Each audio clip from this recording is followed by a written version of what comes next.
plant action. Look, looks like we're on holiday. Somewhere. Looks like we're on the beach. We technically are. Right. Oh, it's handsome James. It's handsome James. Look at the curls. And handsome Bessie. Mm-hmm. Okie dokie. So we're going to dive right in. I thought you said you weren't going to look at me that whole time. That's fine. No, That's fine. I will just... Actually, that's a good point. I will just look at... I can see you in the camera, so I'll you just can look look at the me. camera. I like a little bit of sight of like actual real life. Actual real connection. An autistic dream to now have two ways of looking at you. Fantastic. So I've got James on to have a talk mostly about embodiment and regulation. One of the main pillars that I am looking into as part of the Self-Led Artist is regulation, and I want to talk to more people that are experts in their field, and James is one of them, when it comes to regulation, and just find out a little bit more. And the aim of it from my side is to help as many artists as possible feel more regulated, embodied, and less lost when it comes to their direction, because creativity and embodiment are really, really closely linked. And as we're talking, our good friend Soil is outside regulating, so if you hear any movement and noises, we're well on brand today when it comes to regulation. It's happening right now. It's happening right now. In real time. So before I ask you the questions that are connected to maybe some help for artists that are listening, what is it that you do? Who are you? Who as am a I? Person? Yeah. First of all, we're going to get embodied Yes. before we begin anything. Which is So I'd like everyone to do a fantastic little try a little short something before we even start. So beautiful. we're all going to go hands over the eyes open. So the eyes are receiving no light, but the eyes are open. So the brain's like, oh, we can just chill.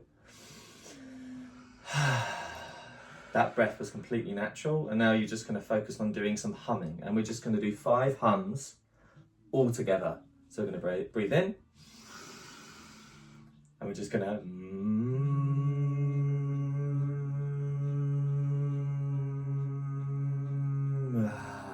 some natural stuff might start happening. It might feel a little bit weird, a little bit edgy, but it works.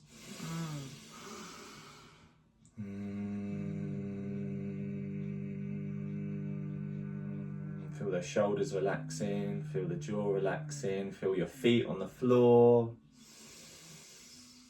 Enjoy it, enjoy your life.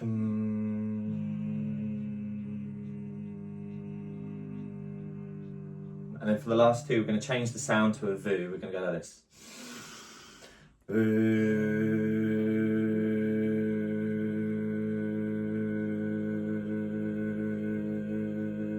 Anything else that naturally comes up, like I'm kind of shaking my legs as well. One more, voo.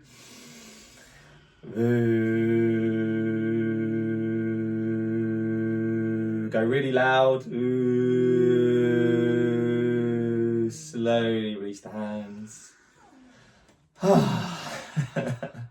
That does wonders, James. Can I ask a question about why is it that you cover your eyes but keep them open?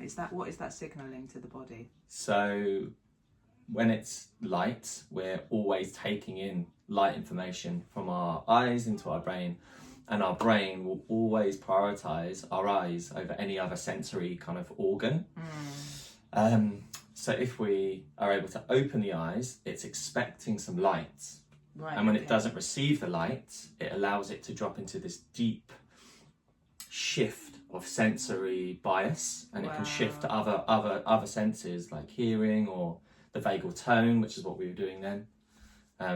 I really noticed, because I'm a little bit anxious and apprehensive about what we're doing right now, I noticed that the first ooh was a bit shaky, and that's why I went, let's go louder, because that volume increase allowed me to just like release. I noticed my voice was shaking a little bit, and it just allowed me to just and just really come into relaxation, relax the jaw, open up the throat. And it's reminding me of when I've taught like vocal sessions in the past, and I was never thinking consciously about regulation, but at the beginning we would do 5 breaths together and do like a candle technique where you're imagining that you're slowly blowing out a candle and you've got to breathe very slowly, and that exactly. And by the end of it, suddenly just like what we've done now, you drop into a space that's a lot more present, and you're already connected more to your body in that space. So I feel much more in the room. I feel much more connected to you, to my body. More focused, clearer. Yeah. Just a couple of minutes, just 5 hums. Cover your eyes open, 5 hums. That will change your day. And for sensitive, creative people, especially who are people that I'm trying to help, this is just like, it's non-negotiable, I think, in order to have a sustainable creative life. Find the voice straight away. That really helps get me calm. And for people who are going to be singing, rapping, doing stuff with you like that, beautiful. That movement is so important. So one of the questions, it kind of connects to what we've just done, which is wonderful. For someone who feels constantly overwhelmed or unmotivated, or at least, for most of the time feeling a little bit lost, how do you explain what regulation actually is and why it matters? We've just kind of spoken about that.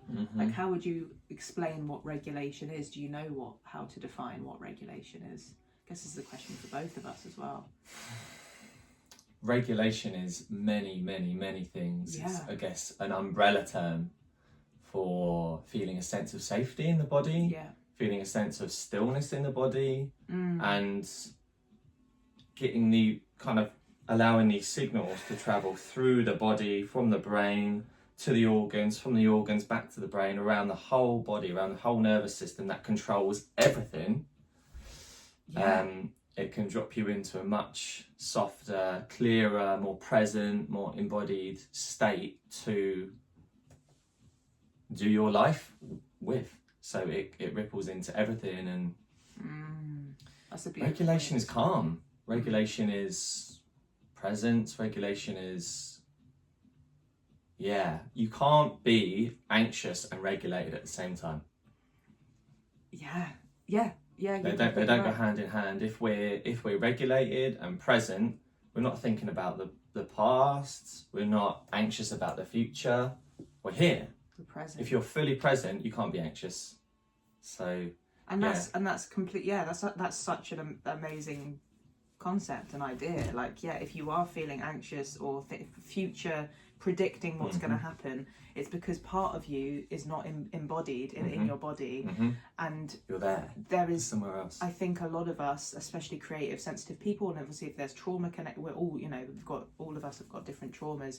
We spend a lot of our time like almost trying to escape the feeling of dysregulation. Like I do it, my coping mechanism of that, and you've probably seen it, is if I'm feeling dysregulated on a regular basis, I focus on everything but my body. I focus on work, moving forward, because I'm logically trying to ignore the emotions that are coming up.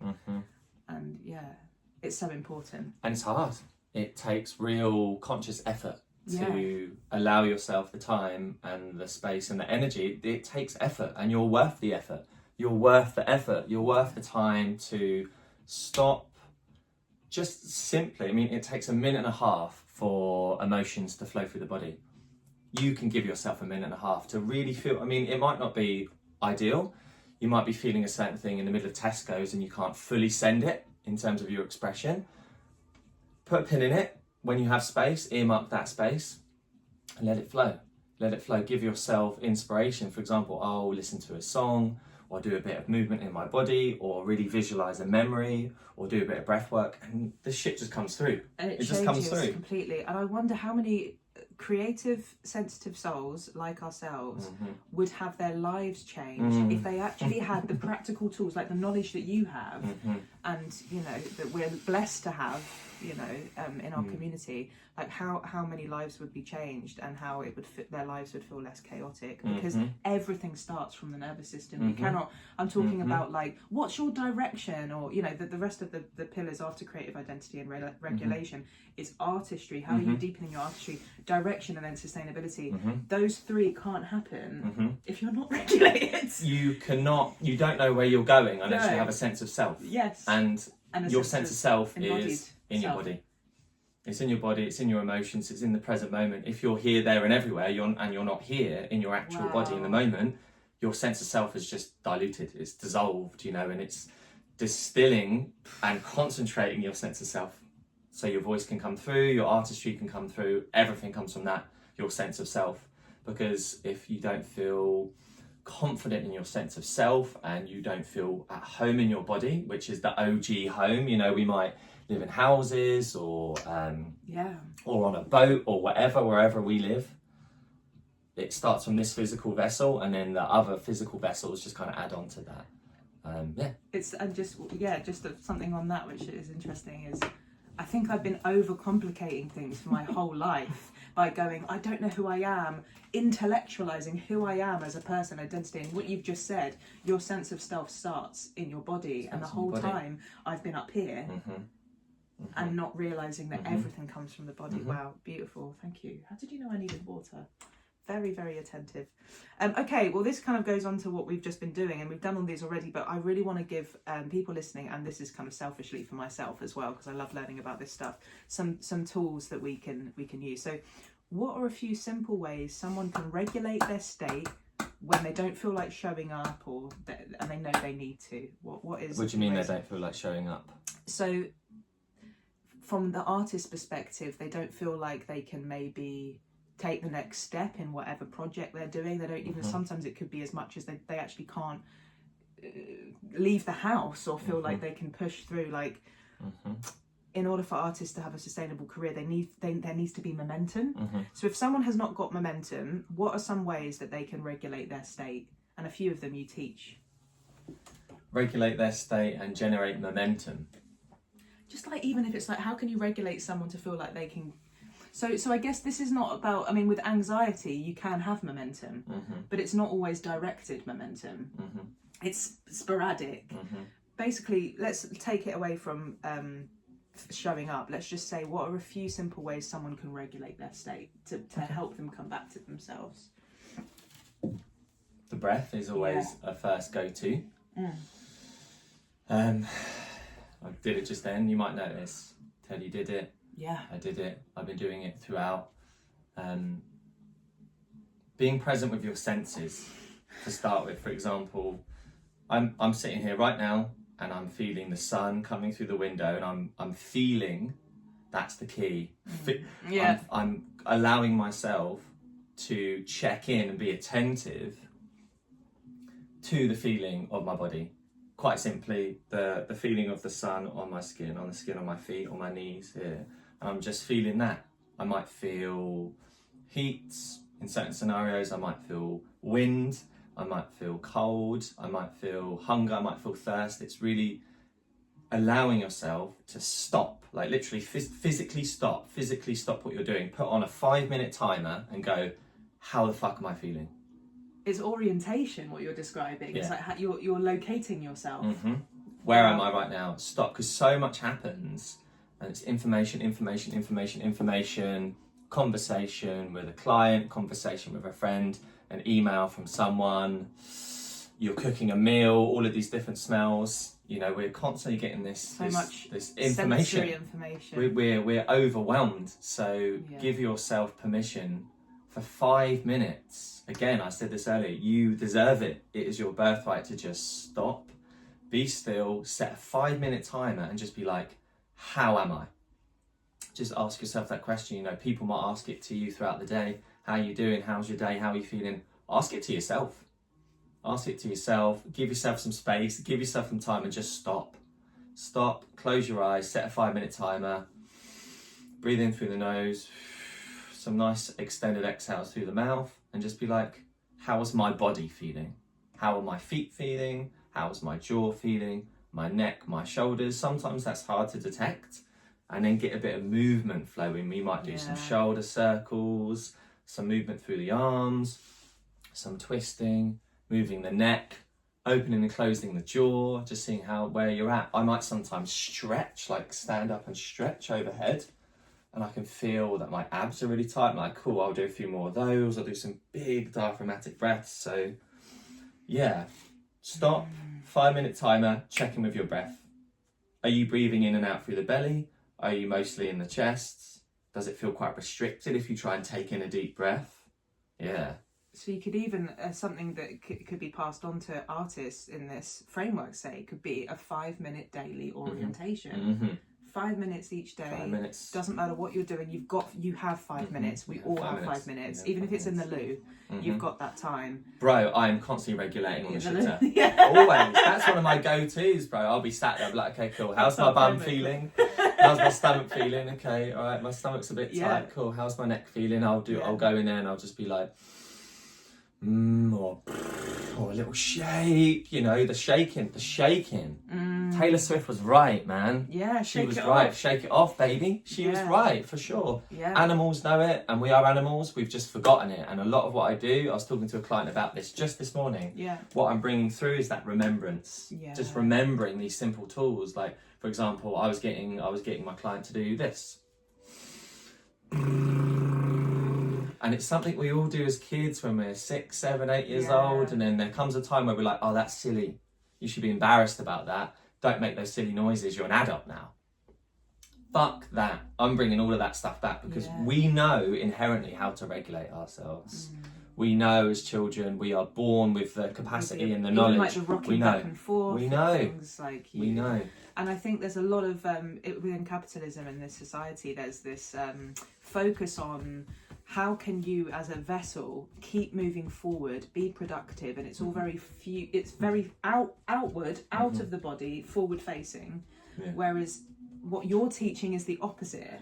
Yeah. Like coming. Sorry, I did that thing where I was just not listening because you're so gorgeous. Oh, thank you. I was just like looking at your eyes and I was like, oh shit, this happens to me sometimes with beautiful people. I'm like, what? I'm just looking at those eyes. I'm just here looking at the eyes, man. Also, I'm doing this right now to regulate. I'm tapping myself with this stick. Yeah. I'm always doing it.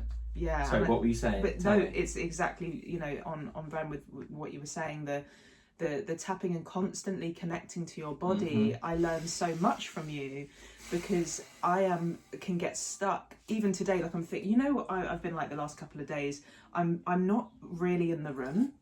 I'm thinking. You've been busy, my friend. I've been busy, and I love being busy when I can feel like I'm slowly building towards something. My mind is constantly in 2034. Yeah. I am 10 years ahead. And that's great when you're looking at, like, my future self will be very happy.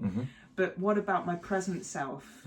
How is that feeling? Because then what happens if I'm 45, I get to 45 and I don't remember any of the last 10 years? There's a sense of presence happening. And then there's stuff stuck in the body and you're going to have to spend that time releasing it anyway. Yeah. It's stuck, the body keeps the score, it will be stored in the fascia, all that unexpressed sadness, grief, anger, happiness, you know. To be embodied is to feel emotions and feel our body. And I mean, if you're more embodied, you can feel pleasure more, you can feel joy more, you can feel happiness more, you can feel gratitude more. They're pretty nice feelings to feel. You can, when you're more in your body and more present, you can feel those more. You know, you can feel those to a higher degree, and who doesn't want that, you know, to be able to feel those emotions stronger. And I guess when you're not in fight or flight and when you're regulated, what comes through is more access, if not constant access, to a gentle play state. And when you're in play state, that's where creativity comes. So I guess the connection, and I don't know from maybe from a personal trainer perspective, what I'm trying to link is like, okay, you've got the regulation, you're regulated, you're in play state, but now how can we have momentum with this play state? Because I want these beautiful creative artists to have a regular disciplined practice. So would you say actually as long as you're doing your disciplined regulation practices every day, will that just come naturally? Play just comes from regulation. You're regulated, and your lens that you see the world in, and the lens and the mode you're in, it just changes. It just changes. If I'm dysregulated or I'm feeling anxious or I'm like on the edge of a panic attack, I'm not seeing smiles. I'm not seeing smiles. No. I'm not thinking about like, oh, does this outfit, you know, express who I am inside? No. Am I gonna do some poetry? No, I'm not. You're not. I'm not. I'm gonna be like, am I okay? Do I need a wee? Do I need a poo? All essential things. But like, I'm in very basic bitch mode, and that's cool. We always have that core of basic bitchness. Survival. Eating, drinking, we need that. That will always be. That's in our monkey brain. But as we become more regulated, we go from this like really condensed, kind of tense area of our brain and it allows more activity further and further and further closer to the edges. It expands. The activity expands and the prefrontal cortex can come online more and play. So you're saying our brain is more expansive, there is more room for creative channeling, beauty that can positively impact the world when our vessels are regulated. Yes. It's the core of everything. And this the core of everything. It's our nervous system. It's our roots. The CRADS pillars, I've been thinking about this a lot the last couple of weeks. The first pillar in CRADS that I'm creating is creative. What's CRADS? What does that stand for? So it stands for, these are the 5 internal pillars that I believe when accounted for and looked after, like a little Sims character, making sure they're all in green, results in artistic people being able to have a higher likelihood of successful, healthy, fulfilling, sustainable, creative lives as an artist. Which in this society, I notice so many artists that are burnt out and exhausted. So the C stands for creative identity. Who are you when no one's watching? R stands for regulation. A is artistry. What are you deepening and mastering over time? D is direction. Do you know what season you're in? Do you know where you're going? And S is for sustainability. How can you actually realistically make this sustainable? But the reason I say that is because creative identity at the moment comes before regulation. And with this conversation, I'm like, maybe I've got to call it our CADS framework. Our CADS. Because go I feel like, how can you even sit there and go, who am I, when no one's watching creatively? If you're having a heart attack, you don't. Yeah. Like, it comes before everything. It's the base. Yeah. It's the baseline amongst on which it's all built from. Like, you can't have these higher expressions of play and creativity and expression if you don't have this like sense of safety in your body, sense of safety at home in your body, at home with your family, with your community. Is there anything that comes before regulation? Is there a deeper layer? I don't think there is. Don't stop breathing. Yeah, probably breath, is probably consciousness. So maybe C can be consciousness instead. Okay. Consciousness. Wow. Or connect. C could be connect.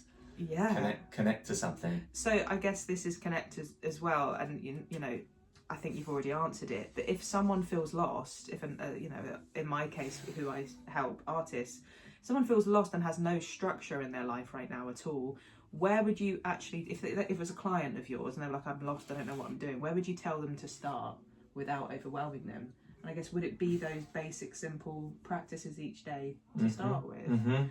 Or was pillars? Sleep.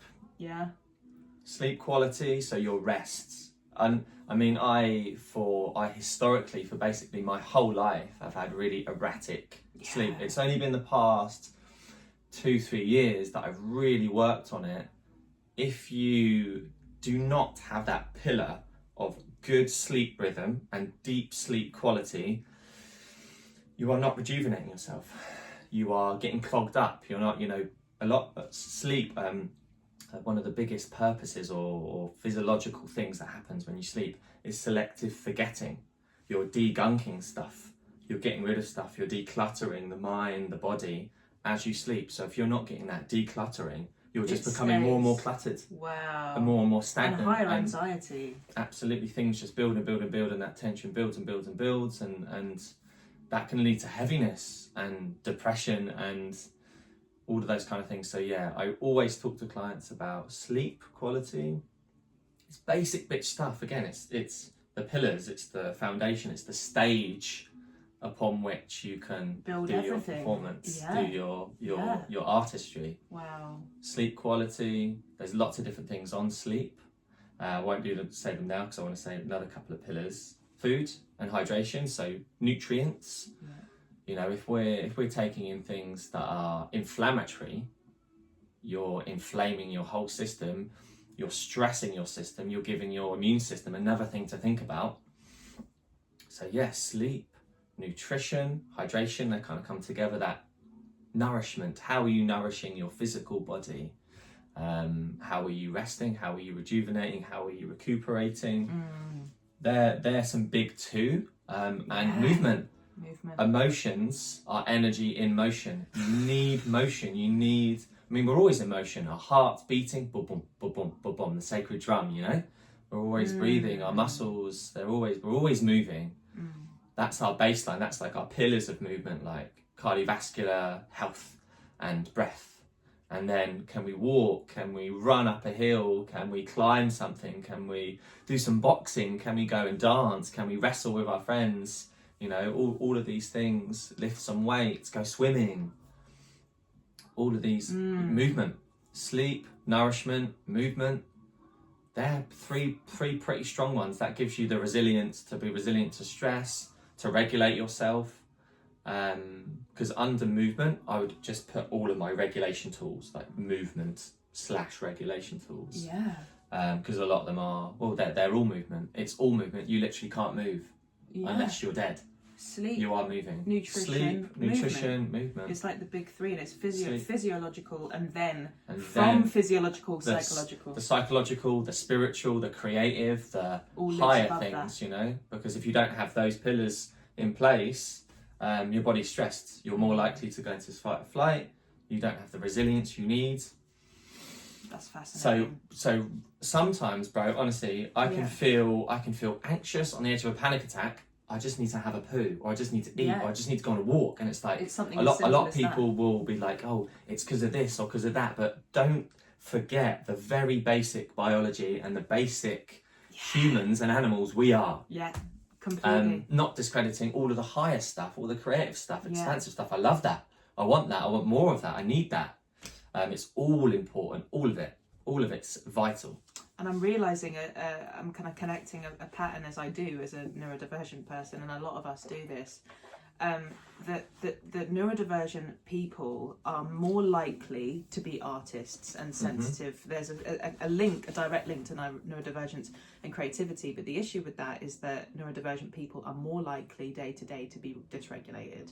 So there's this battle between, they're battling towards wanting to have these beautiful, creative, aligned, healthy lives that feel true to them, which can impact the world and culture, but they are in bodies that are consistently inflamed, consistently lack of sleep because our circadian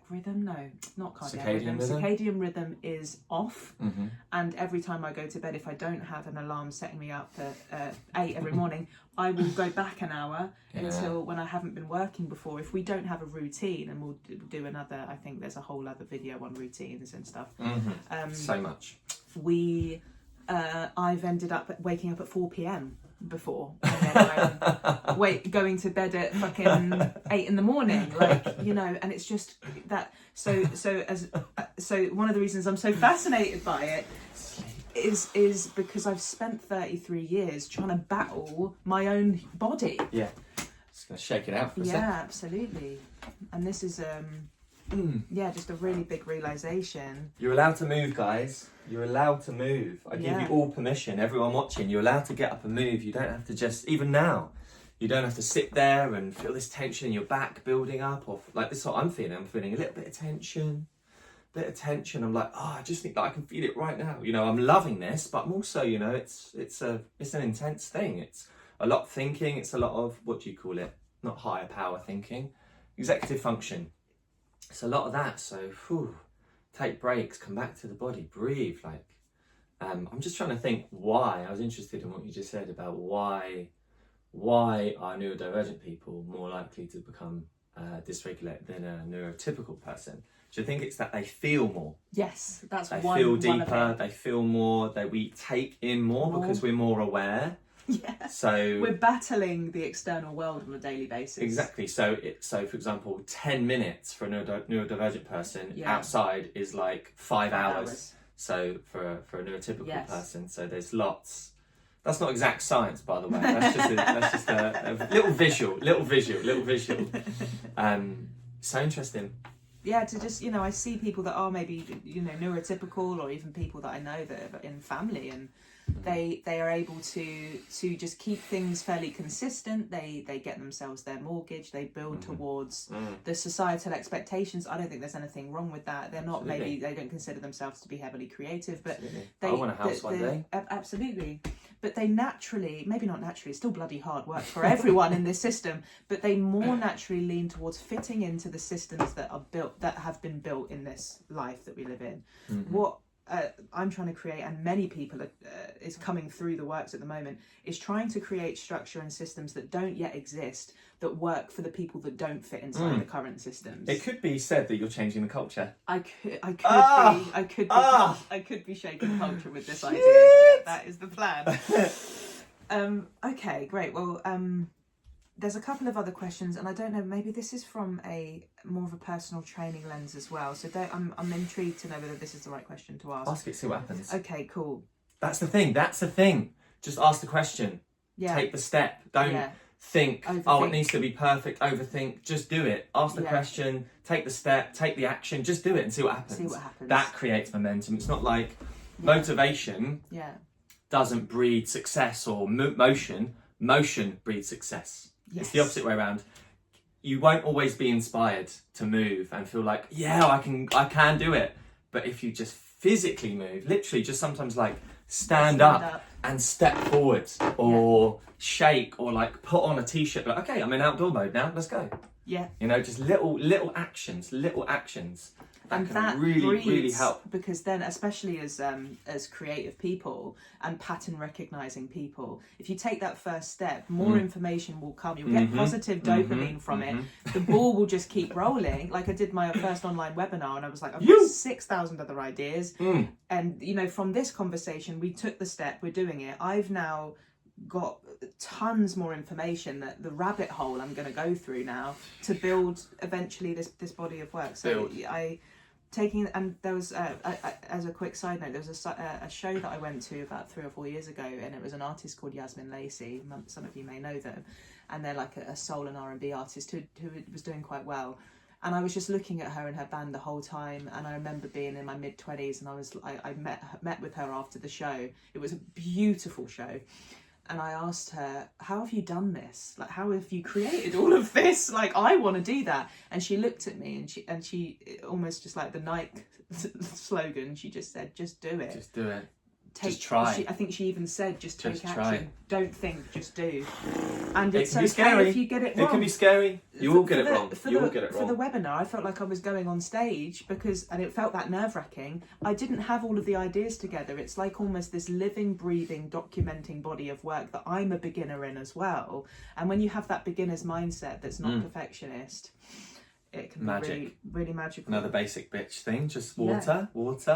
Keep hydrated. James knows my bodily functions better than I do, which is actually a gift. Okay. What's one hard truth? One hard truth. This is our viral clip moment, apparently. Let's go. What's one hard truth? One hard truth. I'm just ad-libbing all over you right now. What's one hard truth people avoid when it comes to staying consistent? So you could maybe draw on some of your personal training, the clients that you've had. What's one hard truth people avoid when it comes to staying consistent? I'm finding that if I look at it, I'm taking it in more. What's one hard truth people avoid when it comes to staying consistent?